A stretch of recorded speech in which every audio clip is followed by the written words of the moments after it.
Serotonin is the key to success. Serotonin is the key to wealth. Serotonin is the most slept on chemical, and it's the key to your breakthroughs. It's the key to your creativity and your wealth, the key to you solving the problems that are holding you back. Everybody's talking about dopamine detox. It's all over the internet. But what nobody's really talking about is the power of serotonin. What we do know about serotonin is that some of the most successful, highest status people have the higher levels of serotonin.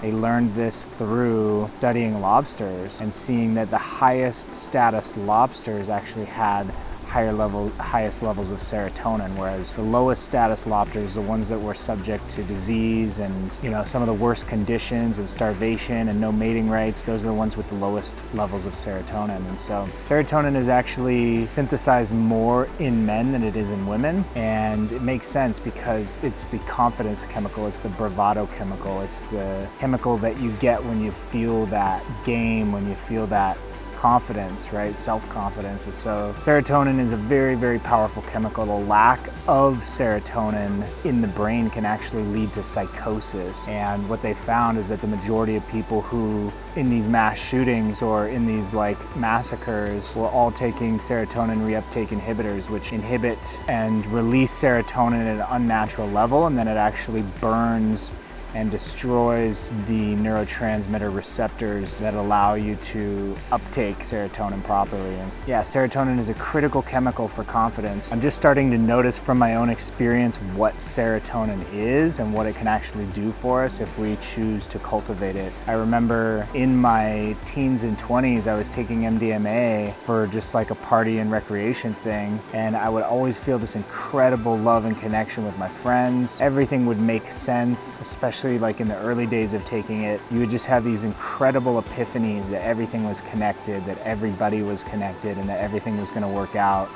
And you would just feel this incredible sense of deep peace and confidence when you would, be artificially stimulating this serotonin. Through that part of the journey, I actually had to really rebuild a lot of my neurotransmitters. Partying in my 20s and going to festivals and staying up late and taking a lot of different psychedelics and stuff like that, I've had to completely readjust my brain chemistry and really make it a major priority. And so it's kind of been a focal point for me in my healing, is to really tap into the power of brain chemistry. And I do this through healing the body. Brain chemistry has more to do with what's going on in your organs and down low in your gut and in your reproductive organs than it does with your brain actually, because the majority of serotonin is actually produced in your gut. Up to 90% of your serotonin is produced in your gut. I would argue to say that it's also the wealth building and creative chemical as well, because the more at peace you feel, the more confident you feel, the easier it is to get into a flow state. And so where there is high serotonin, there is also bound to be success, abundance, creativity, massive value in the marketplace. So from here, it's the next part of the thought process is, well, how can I just jack up my serotonin levels and get them as high as possible? Unfortunately, there's no real shortcut that I've found. You can increase the amount of tryptophan that's in your diet. Tryptophan is the precursor to serotonin, but if you're taking straight tryptophan on a regular basis, it's actually going to be really hard on the liver. Your body actually isn't able to process that much tryptophan into serotonin. It takes time for serotonin to be produced. The ability for your body to actually produce it doesn't just come down to the precursors in your system. And so what I'm learning, at least through personal experience, is that serotonin is one of those things that you can't fake. It's not one of those things that you can take a shortcut to. Yes, it is created through food. Yes, it is created through energy building practices and low stress. It's also created through exercise and proper routines and structure and discipline. It's not something that you can just take a pill and then be done with it and have high serotonin levels. The reason why I think this is so incredibly important is because I think there's a massive deficit of proper brain chemistry in our society right now. You know, there's so many young males who are struggling with severe depression because they don't understand how to keep their brain balance in check. And as soon as we start to have these hormones flowing through our system, most young males are going to be chasing this pleasure all over. And so they're going to try and find sex and drugs and alcohol and anything that's going to stimulate this serotonin and help you to feel this confidence in an artificial way. And it's going to create severe imbalances, sometimes leading up to severe depression, which is something that happened with me. You know, in my 20s, I was so depleted, and I kind of went through this like rock bottom, if you will, where I had just been partying for weeks and weeks and going to festivals and staying up late and just having a good time. But I had no idea the havoc that I was wreaking by constantly draining my prana and constantly being in this very exhausted state. Been an incredible process of rebuilding, right? Learning about my ability to create power from within. In my late 20s, I started a meditation practice. I came back to meditation from a teacher that I had met, a mentor that I had met, and through the meditation practice and self-inquiry and really just stepping away from friends and being in solitude for a while, I started to notice the things that weren't serving me. As I started to cut one out, which was first, pills and artificial substances, and then it was even organic substances like alcohol and weed, and then eventually tobacco, nicotine, then caffeine. And so as I started to cut back on all of these stimulating substances, my prana or my energy began to be restored. And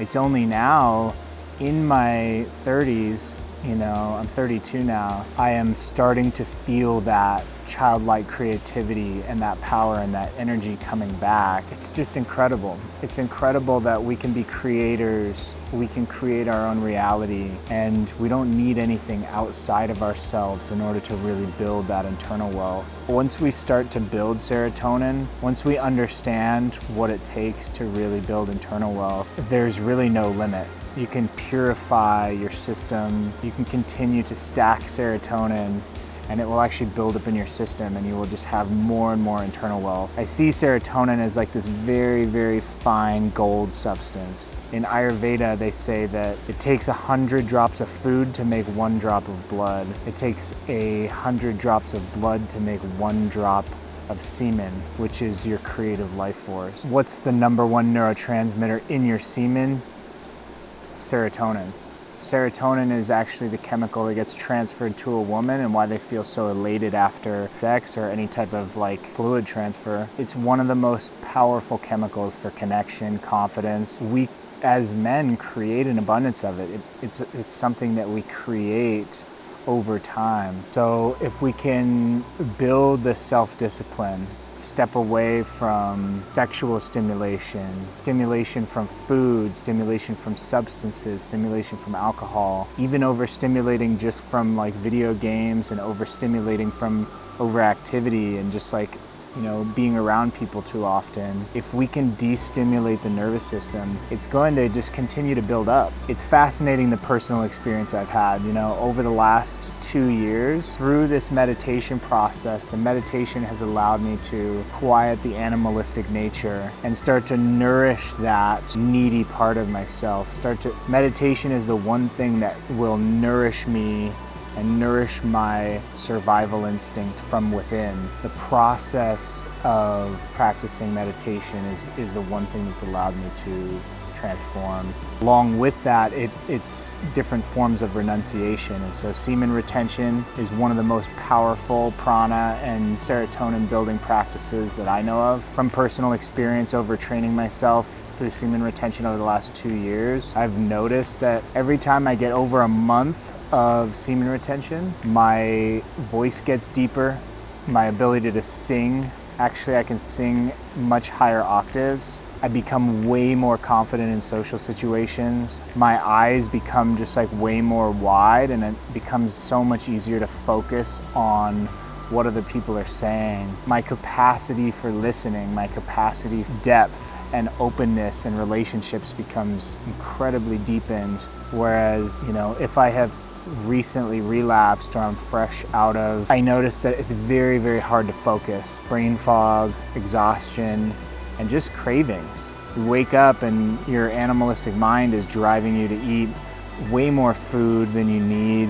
When you're in a state of stress, your body is driving you to procreate. When you're in a state of stress, your body is driving you to ejaculate. When you're in a state of stress, your body's driving you to overeat, right? If you haven't slept well, if you're not in a good physical space, then your body is going to drive you to all of these different survival mechanisms. But we're short-circuiting the survival mechanisms because we're not actually reproducing, right? We're just tricking our mind into reproducing by watching pornography. So this depletion can become severe. This continues to go unchecked. The male psyche becomes severely affected by this lack of life force and this lack of serotonin in the system, to where it becomes impossible to think confident thoughts. It becomes confident to even think positive thoughts. And so if you've ever stayed up for 2-3 nights in a row where you haven't had the ability to sleep or restore, you know that feeling when all of a sudden you're just thinking dark thoughts and it kind of feels like the end of the world and you become like anxious or worried.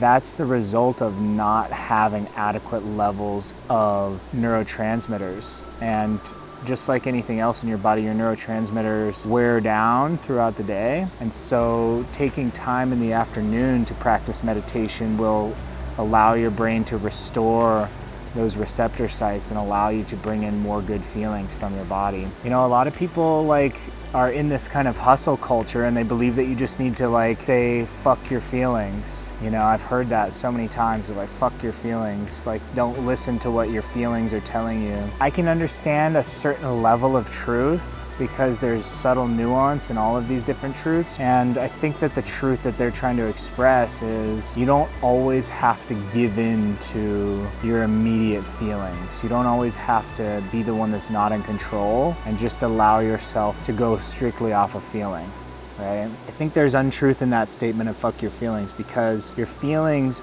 can be some of the most powerful indicators and storytellers of where your body is actually at. Your emotions are an indicator of where your physiology is located at. And so if you're feeling exhausted, if you're feeling sad, if you're feeling depressed or cut off, that's almost always an indicator that your physiology is off, right? You're not doing the right things. You're not regulating your nervous system through meditation. You're not doing yoga, and you're not allowing your body to reset before giving it food. You're not treating food as medicine. And so all of these micro practices of intention about how are you going about your day in a way of healing that's going to continue to restore your brain and put you in those positive states. I really think I really think that serotonin is the secret key to wealth. And this is just kind of a theory of mine, but serotonin builds up in the system just like a bank account, whereas dopamine is more like a rolling credit or like a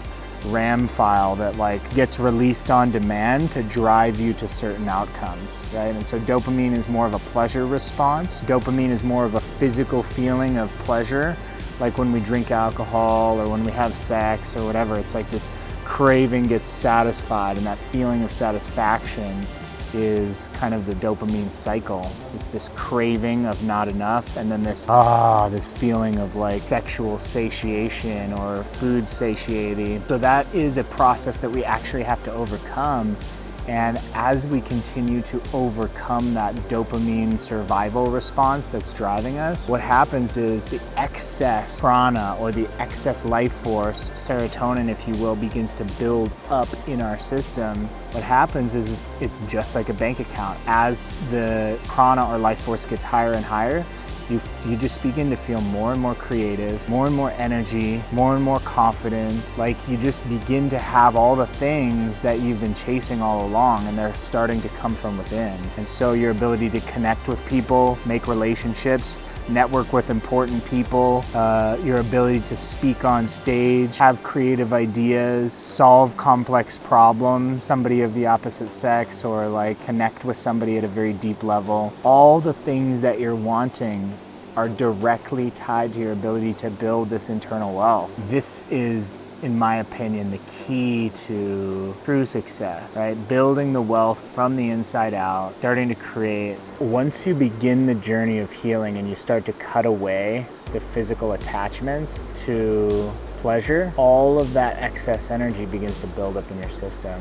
Now you have bigger capacity to help others, to create something that's going to be lasting, right? You have way more creative energy, just confidence. Like, I'm at over a month of semen retention right now. I made it to a month last time, so I've been like making it consistently over a month. This book I'm reading is called Cupid's Poisoned Arrow. What they say is that, like, in relationship, if you've been around couples that have been like together for years, you notice that like sometimes they're just always arguing or they're always getting on each other's nerves, and it can be really hard to be around couples that are in that state. And what they say happens is that the more you come together in sex and like exchange that energy, the more our survival instincts deplete us. And so what happens is we get these strong bonding feelings of like oxytocin to come together and to have sex, and we feel these strong connections. But the more we have sex, the more we become kind of like disgusted by each other and frustrated by each other, and everything about that other person starts to piss us off. And this is a process of evolution.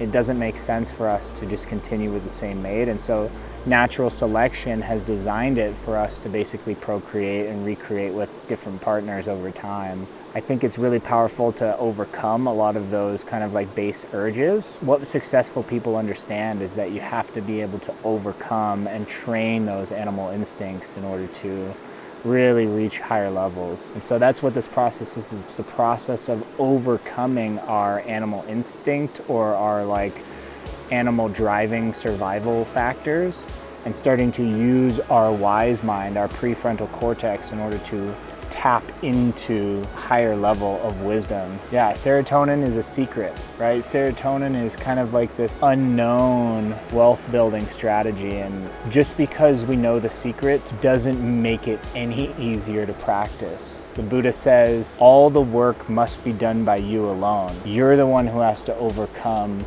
your lower nature. You're the one who has to do all the work. You're the one who has to train your mind, right? And so start now. In the Bhagavad Gita, use every ounce of your strength. Use everything you've got to slay the mighty king and queen of selfish passion, right? Kill the kings of carnal passion, and you're on your way to liberation.